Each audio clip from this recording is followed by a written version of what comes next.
আসসালামু আলাইকুম, সবাই কেমন আছেন? আশা করি সবাই ভালো আছেন। আমরা এখন আছি মুক্তারপুর শাহ সিমেন্ট থেকে শীতলক্ষায় ঢুকতে আছি। এখন কত জাহাজ অ্যাঙ্কারে আছে, মাল নিয়ে এসে বসে আছে।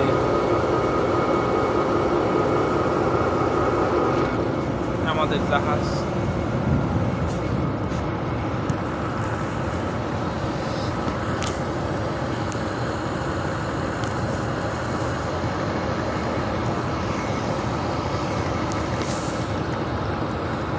শীতের কুয়াশার মধ্যে